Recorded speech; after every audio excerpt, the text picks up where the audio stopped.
గతాన్ని మరచిన మనిషి ఒక్కసారిగా గుర్తుచేసుకున్నప్పుడు అతని హృదయం ఎవర్ని ఎంచుకుంది? ఒక అమ్మాయి నిజమైన ప్రేమ, మరొక అమ్మాయి పిచ్చి పట్టుదల. ఈ రెండింటి మధ్య చిట్టుకున్న రాజ్ జీవితం ఎలా మారిపోయిందో తెలుసా? గతం గుర్తొచ్చేసింది. అది తెలిసిన యామిని ఇంటికి చేరుకుని రగిలిపోతోంది. ఆ కావ్య గెలిచింది. అందరి ముందు నన్ను చెంపదెబ్బ కొట్టింది, వదలను. ఆ కావ్యను వదలను. ఆ కావ్యను అంతంచేసి నా బావను నేను దక్కించుకునేంతవరకు నేను నిద్రపోను అని యామిని తన పేరెంట్స్ ముందు రగిలిపోతూ ఉంటుంది. యామిని సైకోయిజాన్ని అంతే కోపంగా చూస్తుంటారు వైదేహి, రఘునందన్లు. యామిని సైకో ప్రవర్తనను చూస్తున్న రఘునందన్ కోపంగా, నోరుముయ్, ఇకనైనా నీకు బుద్ధి రావడం లేదా అంటాడు. దాంతో యామిని డాడ్ అంటుంది అయోమయంగా. హా, డాడ్ని కాబట్టే నీ మంచి కోరి చెబుతున్నాను. నీ కన్నవాళ్లం కాబట్టే ఇన్ని రోజులు రాజ్ కోసం నువ్వు ఎన్ని పిచ్చి పనులు చేసినా భరించాం, సహించాం. తను నిన్ను పెళ్లి చేసుకుంటాడు అని, తను నీ జీవితంలోకి వస్తాడని నువ్వు మాకు చెబుతూ ఉంటే అది తప్పు అని తెలిసినా ఎక్కడో ఓ మూల నమ్మకముండేది. కాని ఆ నమ్మకం ఈ రోజుతో పోయింది. ఆ రాజ్, ఆ కావ్య సొంతమేనని అర్థమైపోయింది. వాళ్లు విడదీస్తే విడిపోయే బంధం కాదు అది, తాళిబంధం. రాజ్ని మరిచిపోయి మళ్లీ కొత్త జీవితాన్ని మొదలుపెట్టు అంటాడు రఘునందన్. లేదు డాడ్, అది నా వల్ల కాదు. నేను మరిచిపోలేను. అవసరమైతే రాజ్ కోసం చచ్చిపోతాను. నాకు రాజ్ కావాలి. తనని వెనక్కి తీసుకుని రండి, ప్లీజ్ డాడ్ అని యామిని ఏడుస్తుంది. చూడు, యామిని ఒక తండ్రిగా కూతురు ఏది అడిగినా ఇవ్వాలని నాకు ఉంటుంది. నువ్వు అడిగేది వస్తువైతే ఎంత ఖర్చైనా పెట్టగలను. కాని నువ్వు అడిగింది ఒక మనిషి ప్రేమ. దాన్ని డబ్బుతో కొనలేం. ఇప్పటికైనా వాస్తవంలోకి రా. నిజాన్ని గ్రహించు. నువ్వు పుట్టినప్పుడు ఏడ్చి మమ్మల్ని ఆనందపెట్టావు. ఇప్పుడు మమ్మల్ని ఏడ్పించి నువ్వు ఆనందపడతాను అంటే నీ ఇష్టం అనేసి బాధగా రఘునందన్ వెళ్ళిపోతాడు. వైదేహి కూడా మౌనంగానే ఉండిపోతుంది యామిని పక్కన. యామిని మాత్రం తెగ రగిలిపోతూ ఉంటుంది. తండ్రి మాటలకు కట్టుబడి ఆగేలా లేదు.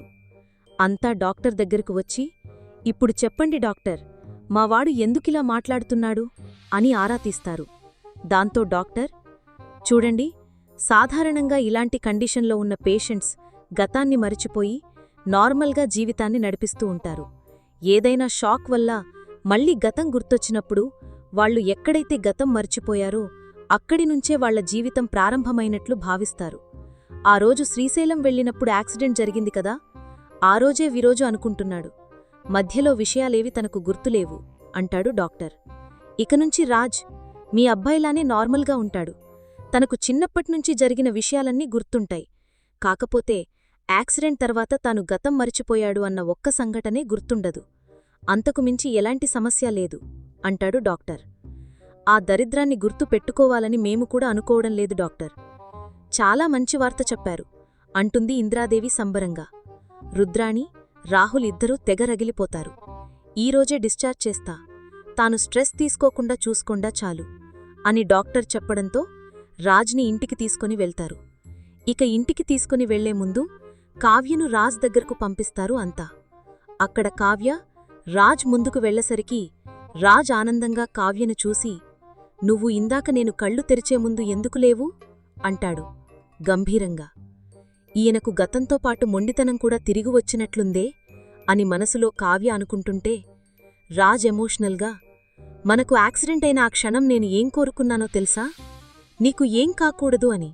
నేనంటూ బతికితే నీతో కలిసి బతకాలని. నేను కళ్ళు తెరిచేసరికి నువ్వు నా ముందు ఉండాలి అంటాడు. ఉన్నాను కదా, ఏం ఆలోచించకండి, నేను మీతోనే ఉంటాను అనేసి కావ్య రాజ్ చేతిని పట్టుకుని ప్రేమగా సర్ది చెబుతుంది. ఇక సీన్ కట్ చేస్తే సీతారామయ్య చాలా సంబరంగా స్వప్నతో హారతి తెప్పిస్తాడు. రాజ్కి గతం గుర్తు రావడం మామూలు విషయమా అంటూ సంబరపడిపోతాడు. ఇక స్వప్న రాజ్కి స్వాగతం పలుకుతుంది. ఇక వచ్చి కూర్చున్నాక రాజ్తో సీతారామయ్య, మనవడా, ఇప్పుడు నా ప్రాణం నిలబడిందిరా అంటాడు ఆనందంగా. డోంట్ వర్రీ తాతయ్యా, నేను వచ్చేశానుగా అంటాడు రాజ్ నవ్వుతూ. ఇక అంతో సంతోషంగా ఉన్న క్షణంలో కావ్యకు ఏడుపు వచ్చి అక్కడ్నుంచి వెళ్ళిపోతుంది. అది చూసిన రాజ్, కావ్య ఎందుకలా వెళ్ళిపోయింది అని ఆరా తీస్తాడు. దాంతో ఇంతకాలం కావ్య చాలా బాధపడింది అని అపర్ణాదేవి, ఇందిరాదేవి చెబుతూ ఉంటారు. అయితే ధాన్యం నోరుజారి బాధపడడం సంగతి తర్వాత కట్టుకున్నవాడే అవమానించి బాధపెట్టడం మామూలు విషయమా మరి? అందుకే కళావతి అలా ఏడుస్తుంది అంటుంది. దాంతో అనుమానమేంటి? నేను కళావతిని అనుమానించానా అని అదే విషయం గురించి గట్టిగా పట్టుకుని ఆరా తీస్తాడు రాజ్. దాంతో అపర్ణాదేవి, నిజం చెబితే తట్టుకుని ఆవేశపడకుండా ఉండగలను అంటే చెబుతాను అంటుంది. చెప్పమ్మా అంటాడు. దాంతో అపర్ణాదేవి నిజం చెప్పడం మొదలుపెడుతుంది. శ్రీశైలం యాక్సిడెంట్ తర్వాత నువ్వు మాకు దొరకలేదు, చచ్చిపోయావు అనుకున్నాం. కావ్య మాత్రం నువ్వు చచ్చిపోయావు అంటే నమ్మలేదు. తన నమ్మకమే నిజమైంది. నువ్వు యామిని ఇంట్లో రామ్గా జీవిస్తున్నావని మాకందరికీ తెలిసింది. మమ్మల్ని గుర్తుపట్టకపోయినా ఆ దేవుడు వేసిన మీ బ్రహ్మముడి కారణంగా కావ్యనే నువ్వు ప్రేమించావు, తననే పెళ్లి చేసుకోవాలని తప్పించావు. అప్పుడే కావ్య తల్లి కాబోతున్న సంగతి తెలిసి అవమానించావు అంటూ మొత్తం వివరంగా జరిగింది చెప్పి కావ్య గురించి గొప్పగా పొడుగుతుంది. దాంతో రాజ్ క్షణం కూడా ఆగకుండా కావ్య దగ్గరకు వెళ్తాడు. అయితే రాజ్కి ఎక్కడా యామిని కుట్రల గురించి స్పష్టంగా చెప్పలేదు. కావ్య గొప్పతనం గురించే చెప్పింది అపర్ణాదేవి. ఇక మరోవైపు రాజ్ కావ్య గదిలోకి వెళ్లి ఎమోషనల్గా, ఒక మనిషిని ప్రేమిస్తే ఇంత గొప్పగా ప్రేమించవచ్చా అంటూ ఉంటే కావ్య అమాంతం రాజ్ దగ్గరకు వచ్చి హత్తుకోవడం, ఏడవడం అంతా ఎమోషనల్గా సాగింది. ఇక కమింగ్ అప్లో కావ్య కడుపుతో ఉంది కాబట్టి మెట్లు ఎక్కడానికి వీలులేదు అని రాజ్ ఎత్తుకొని మెట్లు ఎక్కించే సీన్ రొమాంటిక్గా సాగింది. యామిని ఎలాంటి కుట్ర చేయబోతోందో ఏమో. మరి యామిని కుట్రలతో బ్రహ్మముడి బంధం విరిగిపోతుందా, లేక ఆ ప్రేమనే మరింత బలపరుస్తుందా? రాబోయే ఎపిసోడ్లో తెలుస్తుంది. మరి మరిన్ని వివరాలు తరువాయి భాగంలో చూద్దాం.